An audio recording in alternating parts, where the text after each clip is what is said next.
안녕하세요. 법무법인 오성파트너스 이규성 변호사입니다. 오늘 영상에서는 최근 유행하는 사기 유형에 대해 말씀드리려고 합니다. 최근 공정거래위원회 발표에 의하면 공정거래위원회 명의로 공문을 보여주며 과거 투자 손실을 보상하겠다는 명목으로 접근하는 유사 투자 자문업체가 증가하고 있다고 합니다.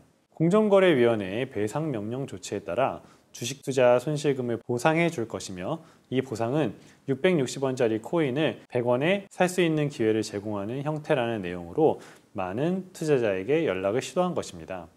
즉, 공정위 명의의 보도자료를 빌미로 가상자산에 대한 신규 투자를 유도하는 것인데 사실 공정위는 유사 투자 자문업자에게 이와 같은 내용의 배상 명령 조치를 한 사실이 없다고 합니다.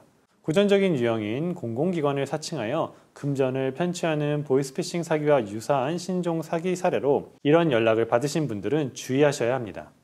유사투자 자문업자란 무엇인가요? 유사투자 자문업자란 불특정 다수인을 대상으로 주식 등 금융투자 상품에 대한 투자 조언을 영업으로 하는 사업자를 의미합니다. 그런데 유사투자 자문업자는 신고제로 운영되고 있어 사실상 진입장벽이 매우 낮으며 최근 영업 방식이 주식 리딩방 등 온라인 중심으로 변화하면서 허위, 과장 광고를 통하여 투자자들을 현혹하는 불공정 영업행위 관련 피해가 빠르게 증가하고 있는 실정입니다. 실제 사례가 있나요?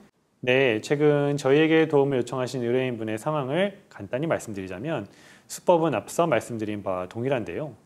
주식 투자에 대한 손실금을 코인으로 보상하겠다고 접근하여 개인정보를 요구하기도 합니다. 해당 코인이 곧 국내 모 거래소에 상장될 것이므로 이 코인을 팔면 주식 투자 손실금을 보전할 수 있을 것이라고 현혹시키는데 사실상 해당 코인은 상장될 계획도 없을 뿐더러 가치가 거의 없는 경우가 대부분입니다. 또한 이 과정에서 개인정보를 유출하게 된다면 이는 2차 피해로 이어질 수 있습니다.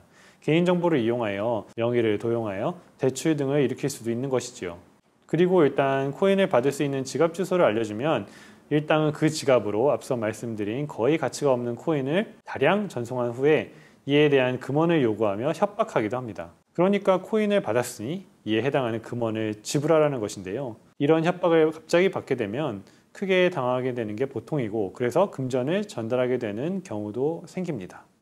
만약 이런 전화를 받게 된다면 어떻게 대처해야 할까요? 이와 같은 사기 행각은 주로 전화, 문자, SNS 또는 메신저 등을 이용하여 접근하는 것이 보통이므로 이런 연락을 받은 투자자는 일절 응대하지 않아야 할 뿐만 아니라 사기가 의심되는 경우 수사기관에 신고하는 것이 최선의 대응책이라고 할 수 있습니다. 또한 신분증 사진을 찍어서 전송하는 방식으로 개인정보가 유출되었다면 일단 해당 신분증의 분실 신고를 빠르게 진행하는 것이 중요합니다. 그래야만 명의 도용으로 인한 2차 피해를 막을 수 있습니다.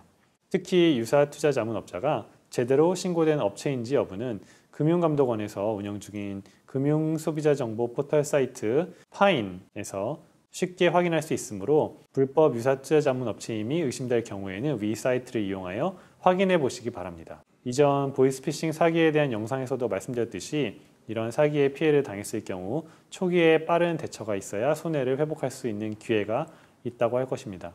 관련하여 어려움을 겪고 계시다면 전문가의 도움을 받으시기 바랍니다.